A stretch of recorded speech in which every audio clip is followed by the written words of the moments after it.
Hey everybody, it's your girl Sherry. Welcome back to Alleged Actually podcast. Today is Monday, so that means it is none other than Bravo Monday.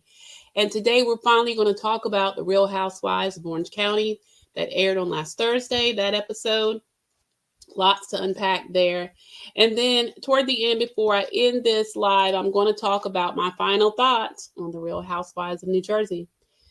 So, guys, I don't know about you, but watching the last episode that aired Thursday night of last week of The Real Housewives of Orange County, y'all, I am in that space again. And your girl, look, I am not going to stop recapping. So that's not where I'm going with it. But I want to say, when we started off with this season and I said, this is how a season opening is supposed to go. We've got storylines. It's engaging. I'm excited to see all the ladies, and I think Katie Janela is a good addition to the Housewives on this season. Where things went bad, y'all, is a couple things. I am not enjoying the transition of Gina. Y'all, Miss Gina, ma'am, where did you go? I used to like you. Like, we have a new housewife, guys. We have Gina and we have Janae. Her new ego. Listen, I don't know if real estate agent job went to her head or what, but who are we watching, y'all? Gina is really disappointing me. I mean, I think she's found her voice, but she needs to be careful on what she's giving because she's giving mean girl, she's giving hypocrite, she's giving, I forgot where I came from. I don't know. And child, we're going to have to get into Miss Tamra. Listen, I put out a poll because before I always drop my Mondays for Bravo Mondays, I like to see what my actualizers out there are thinking about the episode. Child, I asked and you guys came through resoundingly with that poll questions. I asked, did you guys think that Tamara went too far? Or are you guys leaning in the other direction where Shannon just simply is not taking full accountability for her actions? Well, honey, I asked and you guys came through and answered. Honey, at 92%, you all were of the persuasion that Tamara has simply gone too far. And y'all, I agree. I don't know. I mean, it's one thing. I get it. I was watching and I can't remember it. So please forgive me, whoever this was, but I was watching one of the podcasters talking about, on their YouTube channel that maybe Tamara, because she just doesn't seem to have a whole lot going on, decided that her storyline was going to be Shannon's DUI. And, her thing this season was simply going to be to take Shannon down by constantly berating her about the DUI and her drinking. But y'all, it's not working for you, Tamara. And I mean, let's be clear, this is nothing new for Tamara. We've seen her flip-flop on Friends before. I mean, just last season, she was all about taking Jen down about Ryan. There's been seasons before where she's been totally against Vicky, when Vicky had her less than savory boyfriends in the past, Brooks being one of them. But this one feels differently dark, y'all, and we're going to get into that. But the episode opens up with Terry and Heather having breakfast in their condo at the Balboa Bay Club, which is so chic. That's what I love about Heather Dubrow. She always brings the fancy. She always brings the exquisiteness. I mean, I dig it. But it's Valentine's Day, and so on this day, everybody's celebrating in their way. Terry and Heather are having breakfast, and she kind of gives Terry, by the way, y'all, they order their breakfast. Their breakfast is covered as you would get room service because they live in that high life while they're getting their house renovated. But Heather just ordered her some bacon. I love Heather. And honey, let me just say this. Heather is rail thin. I guess she's watching them carbs, but baby girl, it would not hurt you to eat a piece of toast. Just an opinion. At any rate, she tells Terry she's feeling a little bit hungover. She got a little buzzed because she barely got a chance to eat because she lets them in on the fact that at the golf event, things got a little heated when Katie came for her about the paparazzi thing.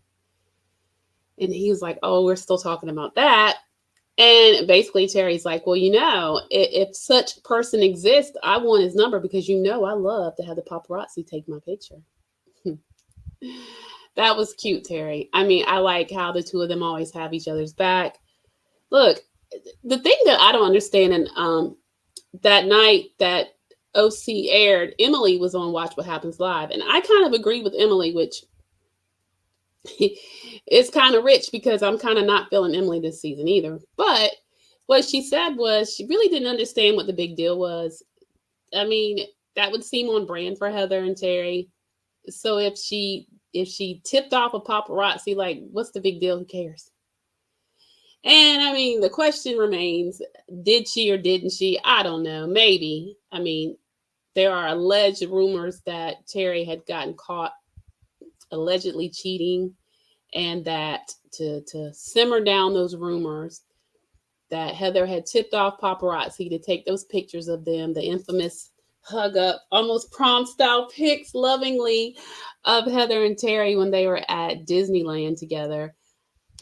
I don't know. I mean, I don't see why she would have to, but if she did, to be true to Heather Dubrow, I don't think she would admit it. And I certainly don't think she would find it very appealing for the new housewife to come in and outing her that way. So I really think it had a lot more to do with that than just simply her tipping off paparazzi to take pictures of her and Terry while on vacation. So anyway, we go from them over to Katie, who's preparing a charcuterie board and some gifts for Shannon, because Shannon is coming over to chit chat with her. She has flowers and candies for Shannon. Katie and Shannon seem to be developing a nice little friendship, and I think that's nice. They seem to see each other and get the kind of fun side out of each other. I mean, I don't find Shannon particularly funny, but when she's on, and she's in fun mode, it's good TV. I think that her and Katie, if given the opportunity, could possibly get there. And so she comes over and they kind of talk about the whole thing that happened with the... And so Katie and her talk about the event, and Katie asked Shannon, how did she feel at the golf event? And she said, it was nice. It was nice to not have to be around Alexis. And, Katie tells Shannon that she really wanted her to have an opportunity to kind of catch her breath a little bit and to enjoy herself. So she did not invite Alexis to the golf event, which I thought was actually pretty cool. It was pretty cool of her to do that for Shannon. And so she did ask her, like what was up with her and Tamra, because they did not talk at the event. And she said that Tamra had been doing a lot of talking behind her back, but they really had not talked. And she just kind of wanted to lay back. Goes over to Tamra and Emily. They're out taking a walk, and Emily lets Tamra in on the fact that her and Shane's 15th anniversary is there, and that she had done this boudoir shoot, the one that Shannon accompanied her on, and that she's going to give Shane one of her steamy pictures, and she doesn't even know which one. They picked it up. They picked out one, and of course she was saying it was probably going to be one of the ones, with the, the booty shot. But at any rate, she lets her know that she's going to give that to Shane as a gift. And they get to talking about the golf event as well. And she was saying, Emily, I'm sure you enjoyed it, because Emily actually won the golf tournament. She came in first place. And if you remember, Katie's first place prize, if you will, was a pair of Prada sunglasses, which Emily won. But Emily was like, it's not really my style. Maybe I'll give them to Jen. And Tamara agrees, yeah, maybe you should give them to Jen. And she's like, yeah, maybe she can use them while she's in Vegas.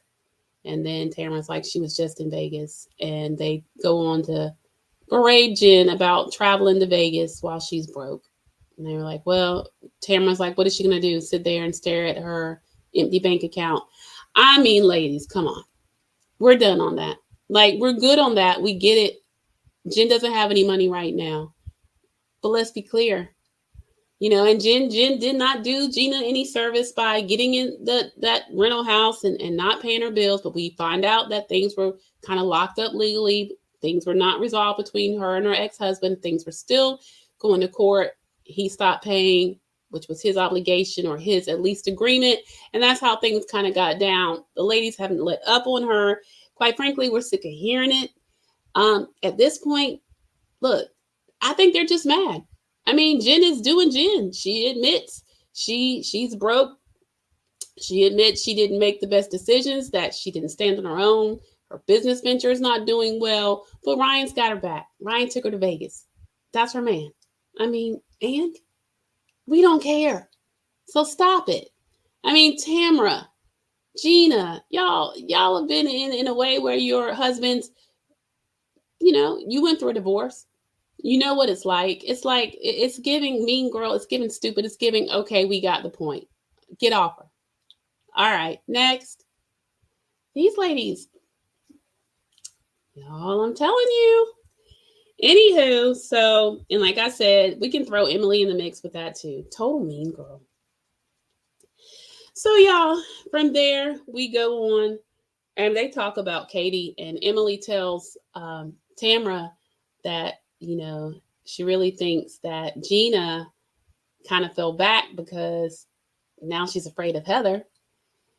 But Emily did tell Katie that, look, if you're going to come for Heather, you need to have your ducks in a row, have all your T's crossed, because otherwise Heather will tear you apart.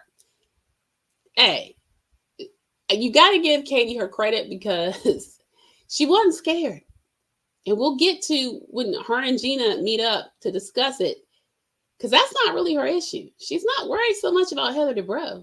She's more worried about her friend Gina, who seemed to have kind of left her hanging, and she's confused. She kind of alluded to that with Shannon when Shannon was at her house. She's a little confused here.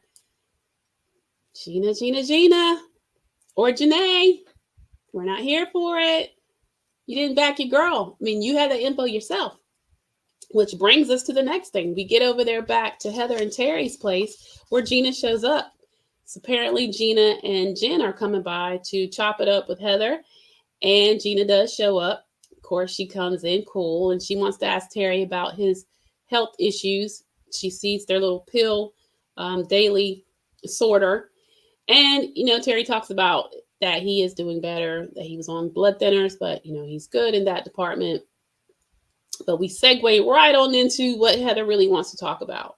And Heather gets right down to business. She wants to know, first of all, how long did you know Katie? Like, where did Katie come from? She met her. We already know that before through Sutton. And she wanted to know how long did she have the information that Katie had about said paparazzi gate. And she said, a couple months. And she was like, before or after the Christmas party? And she was like, before. And she said, okay. So where she's not clear is because if you remember, Heather was at Sutton's Christmas party that Katie was, and Gina was there too. So she's like, so why didn't you tell me in December? And basically Gina then, realizes, hey, I effed up. I should have. She was like, from my perspective, I thought maybe it wouldn't come out. I told her not to say anything, and that was that. Y'all. Now, do y'all believe that? Because we even saw her discussing it. I mean, Gina. Now, you knew your girl had the info. You let her talk to you and Emily about it. It's on camera, so you know it's going to come out. So to me, it was very backpedal. It was giving me very, oops, I was caught. It didn't go like I thought. Heather's mad at me. I might be odd girl out soon because Heather might ice me right on out. So anyway, Heather is like, at this point, because Jen and Gina are basically like, okay, well, it happened. So where do we go from here? And Heather is basically like, listen, at this point, I'm keeping my distance from Katie. But, and Jen's like, well, I really like her. And she's like, oh, you know what? I'm not going to tell anybody who to be friends with. But what she did kind of shows her character. So there's that.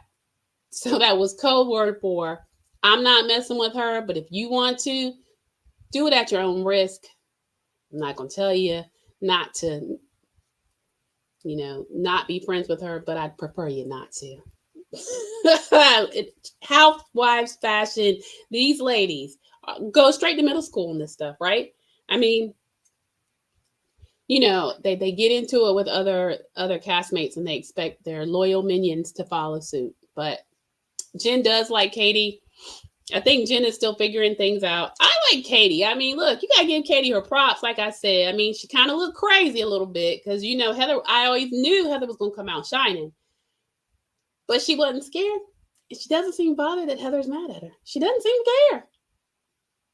So anyway, then we go over Shannon and Emily have their anniversary dinner. Only thing I really have to say about that is one thing I noticed a lot of people were talking about is that beautiful rock that Shane gave Emily where he upgraded her ring for their 15th anniversary. And Emily seemed so unfazed. Y'all, I don't know. I mean, some people say she may have already known he was upgrading it, hence the fact that she didn't have it on. So maybe he took a current ring and upgraded it with a bigger stone. I don't know. But honey, if my husband should ever feel the need to upgrade the rock, sis is going to give him a lot more than Emily gave Shane. I mean, but she was more ecstatic to give Shane his gift, which her picture came out beautiful and Shane seemed to love it. Biggest takeaway is there's still issues with Emily and Shane and Shane's health, him taking it more seriously. And of course, we would hope that he does, and but not a lot more to be said there. From there, we move on to Gina and Katie. Honey, listen, this part is what got me. Now, of course, when we get to the big dinner, and we're going to get there, that's the big takeaway of the whole episode. But this part bothered me. And you guys weigh in the comments. Did it get to you the same way it got to me? Because Gina really pissed me off on this scene. So they meet up at a coffee shop, which seems to be Gina's go-to whenever she's going to throw somebody under the bus or make them feel crazy. So Katie is there, Gina is there, and they sit down and she tells Katie that she looks tired. She probably is. And Katie said, yeah, basically the golf event, was a lot. She's since then been in a kind of a weird space because she felt pretty much abandoned by Gina.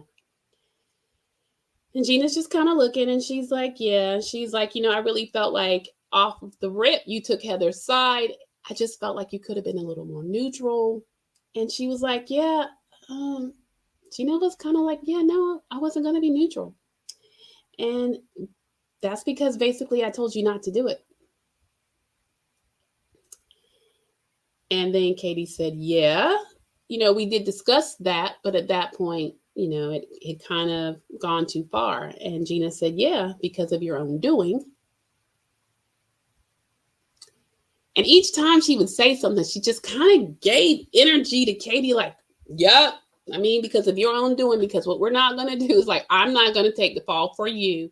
It's what she was giving. I think Katie was taken a little aback. I mean, Gina was, So basically she said that Gina goes to the confessional. Y'all, and can we talk about her confessional look, please?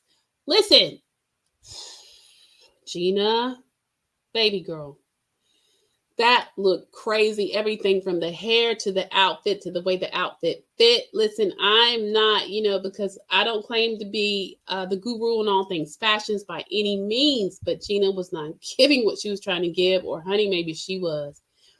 But listen, that confessional look was a sight. Do you hear me? At any rate, because she is looking crazy this season, period, I guess her confessional is just a reflection of that because it looked real crazy. But in the confessional, she says that basically, yeah, she did want Katie to communicate to Heather the same thing that she had communicated with the other ladies. And so maybe she can see that's the one area that Katie felt like she wasn't supporting her. And that she means like I did push her to go ahead and tell Heather what she had been telling everybody else. Like, don't talk behind her back. Let her know what you said. She did push her to do that, which to me is the whole point. Like, okay, maybe, yes, she could have come to Heather and been like, yeah, this is what I heard.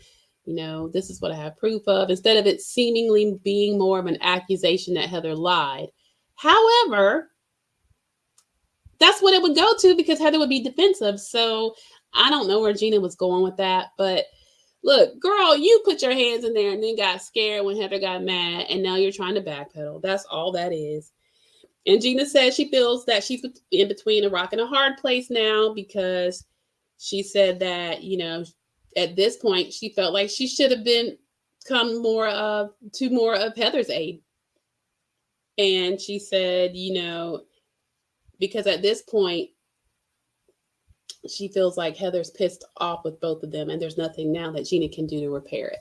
So she's basically like, look, maybe had I been more on Heather's side, Heather wouldn't have been so mad at me, and then I could have helped y'all fix things. But at this point, because I didn't speak up on Heather's behalf, she's mad at both of us, and so I can't help either one of us here. Ciao. Again. And she said,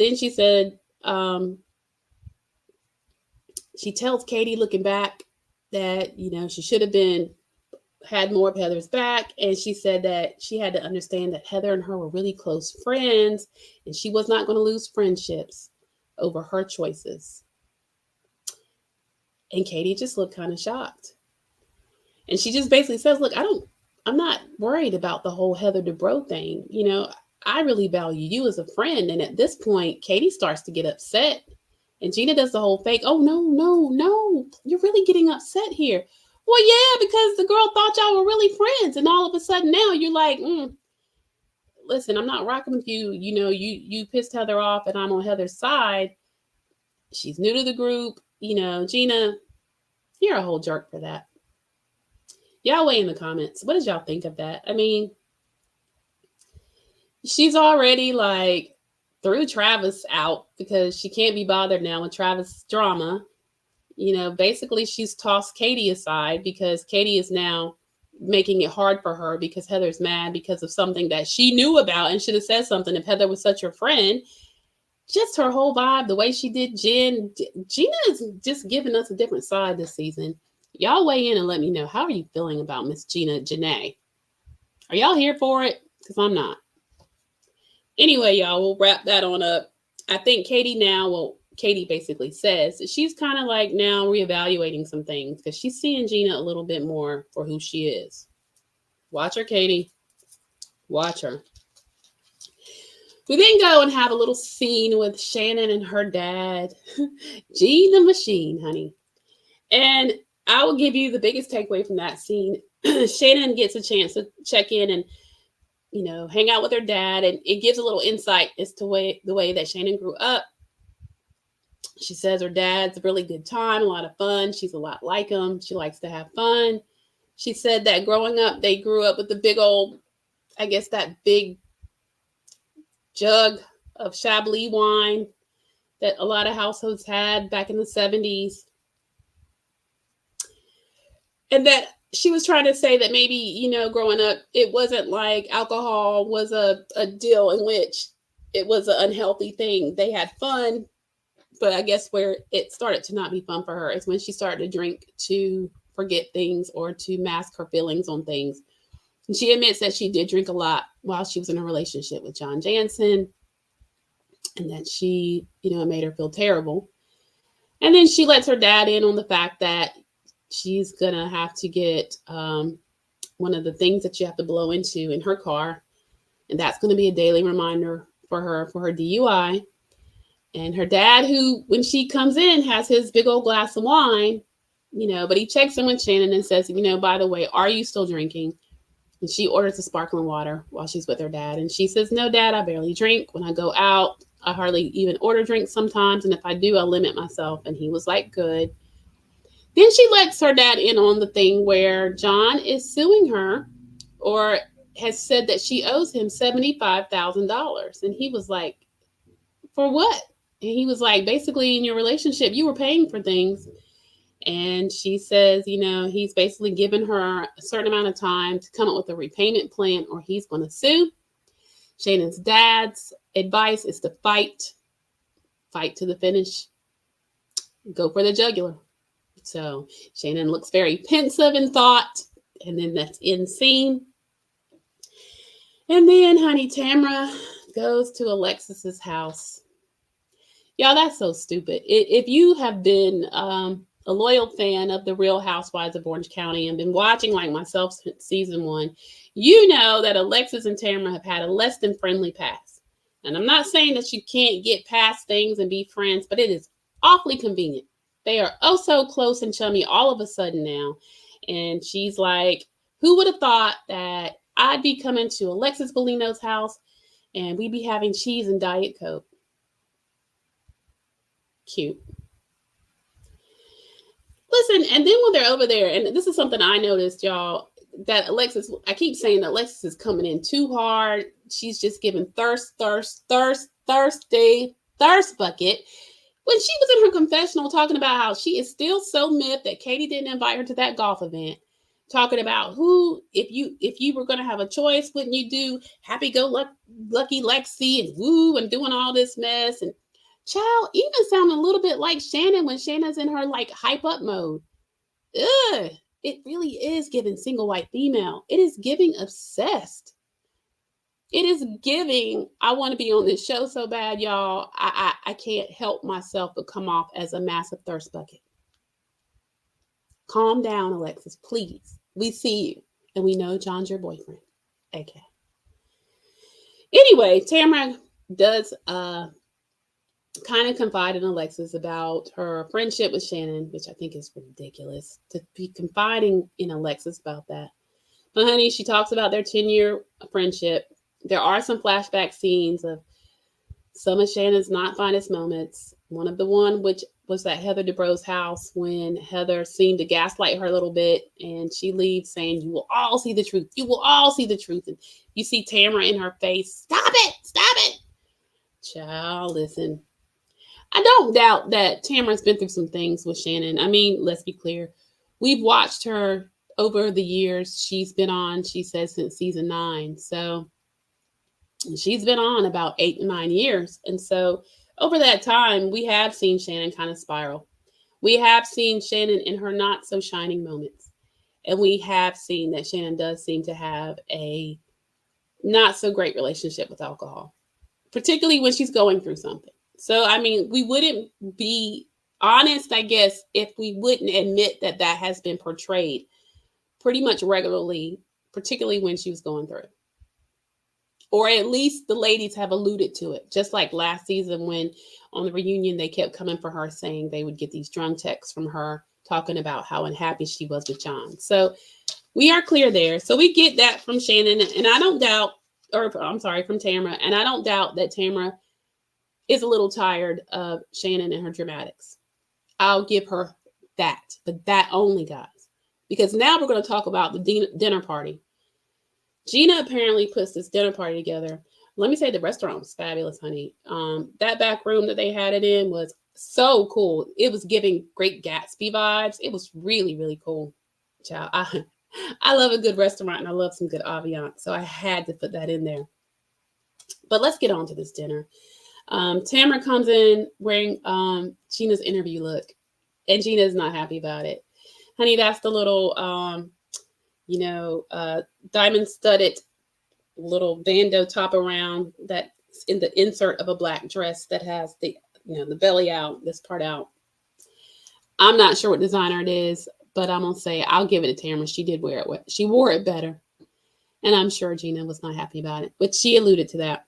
Anywho, all the ladies come and they're trying to find their seats. We're back in middle school. This one can't sit by this one, and this one can't sit by this one. Heather doesn't want to sit anywhere near Katie. Technically not by Gina either. Anyway, everyone finds their seats, and everyone is there except for Shannon.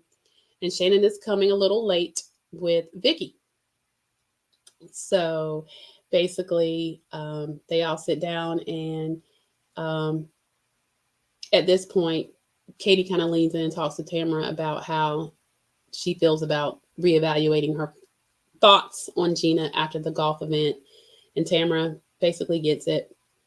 And but she also then at that point, Alexis chimes in and says, you know, why didn't you invite me? And she again says, look, I thought Shannon needed a break. She needed to breathe a little bit, get her head above water.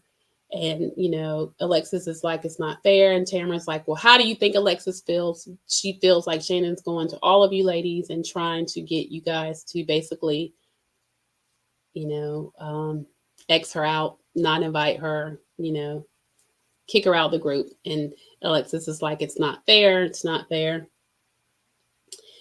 And anyway, so at this point, Shannon comes in with Vicky in tow. And Tamara says she's not surprised to see Vicky there with Shannon because Shannon needs backup. And she needs someone to do her dirty work so that she can be the victim. Okay. Alexis makes a joke to Vicky saying, welcome to my world, which is actually kind of a slick comeback to, I guess, seasons back when Alexis and Jim came in on that season and Vicky had said, welcome to my world. And Vicky's like, basically, honey, not here for it. She was like, your world. She was like, basically, be please. Anyway, she was like, Alexis is nuts. She was like, I mean, in what world is her and Tamara friends? She's like delusional. She's nuts, Looney Tunes. She's crazy. Vicky, I'm going to have to agree with you. Okay, so honey, this is when it starts to go darko. When Shannon and Vicky get to the table and the waiter comes around and asks if they need anything, Vicky lets Shannon know that it's okay for her to have a cocktail because she's not drinking. And so Tamara's like, oh, that's really what she needs, you know. And Vicky's like, she doesn't need permission. And Vicky's like, I know she doesn't need permission. She's like, that's what I'm saying. She doesn't need permission. Well, at this point, you hear Shannon order a Belvedere soda and lemon. And that's when it happens, y'all. That's when it happens. That's when Tamara says, oh, yeah, because an alcoholic should drink. Yeah. While she proceeds to sip on her own espresso martini. Everyone around the table's mouth is dropped, y'all. Everybody's shocked. When I was watching it, my mouth dropped open. Because, y'all, let me just say something. I know that she may be irritated with Shannon, frustrated, what have you, but that is it's so wrong on so many levels. In a group of ladies that are friends, to have this woman that has supposedly been your friend for years to yell out that you're an alcoholic while it's being filmed. And I mean, yeah, it's good for TV, maybe, but is it, y'all? How did y'all feel in that moment? Because for me, I felt disgusted. I felt like it went way too far. I feel like Tamra had no business, of all people, Tamra, calling Shannon an alcoholic. And then she says, you know, Vicky steps in and tries to bring it back and says, no, she can have alcohol. She just can't have it behind the wheel ever, ever, ever. And Tamara asked if she truly believed that Shannon didn't have a drinking problem. And then you see everybody's faces go like shocked again, like, really? And Shannon comes in and says, look, you've been on this path with me for 10 years. And Tamara says, we all have. You know, and then all this time she's yelling and making it just so, it was so cringe to watch. Y'all, goodness gracious. Look, again, I get the fact that this may be your moment if you think it's your storyline, but this is the kind of stuff I'm talking about that's not working. This is the stuff that turns us all off and says, hey, I want you off the show. Tamara, that was disgusting.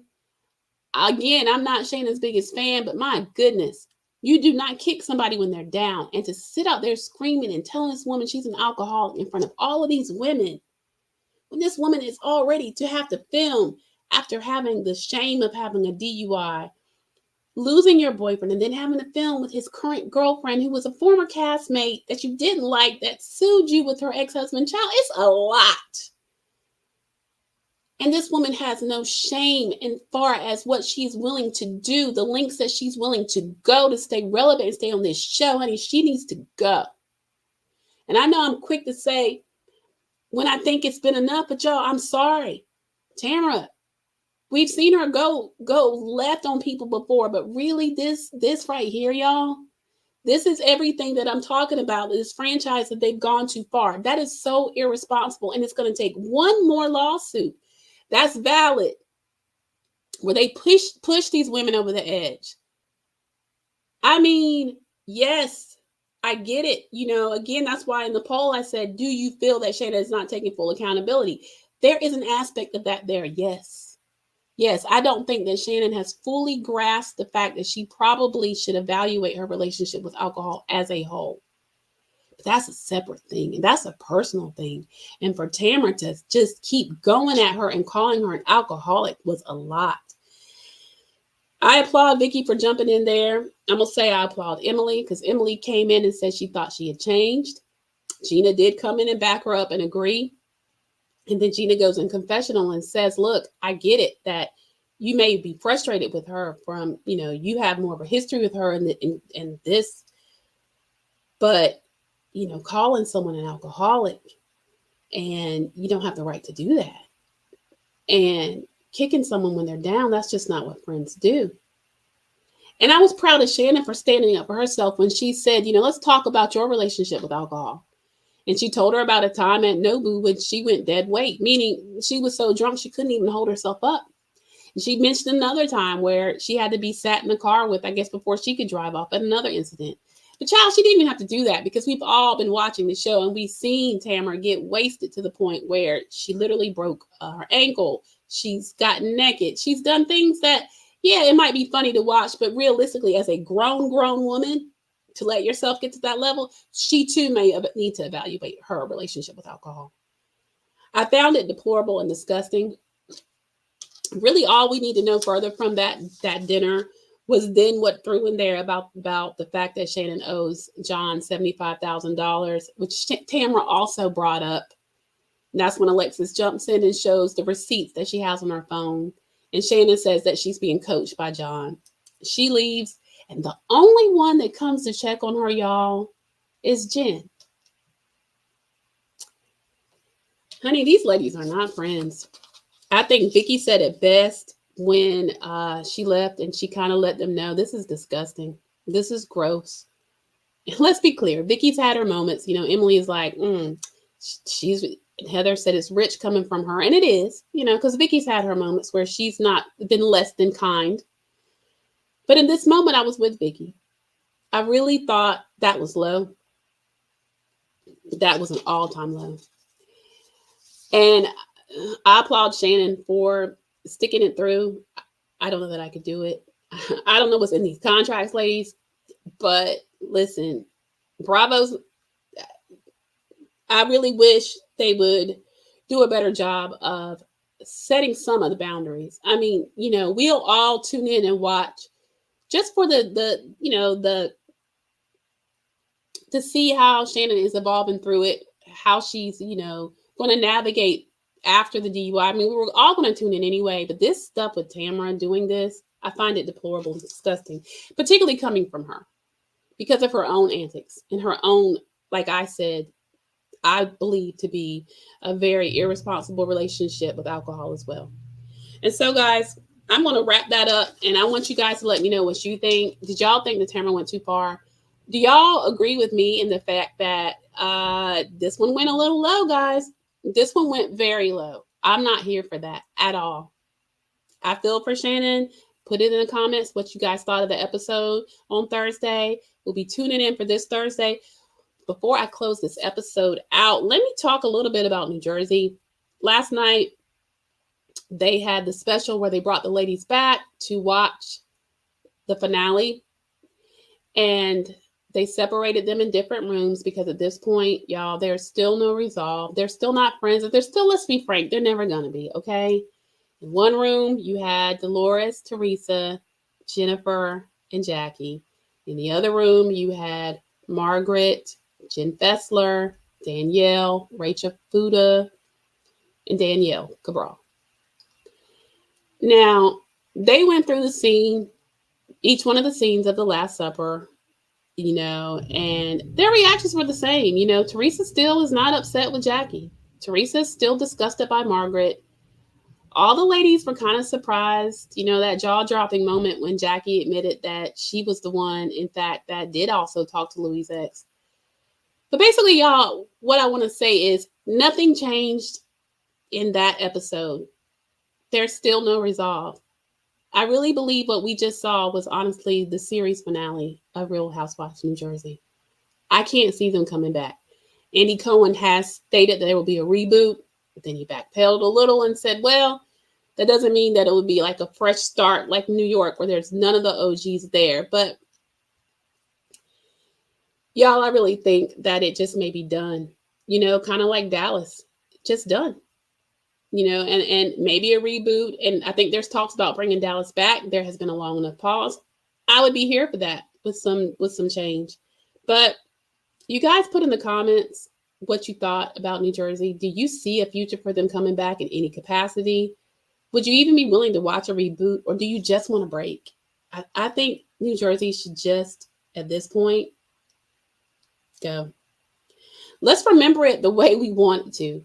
The thing that I loved about New Jersey was the element of family, and that is gone. That is gone. It is torn down. I love the fact that those women love their husbands and their children, and that they were fiercely protective of that.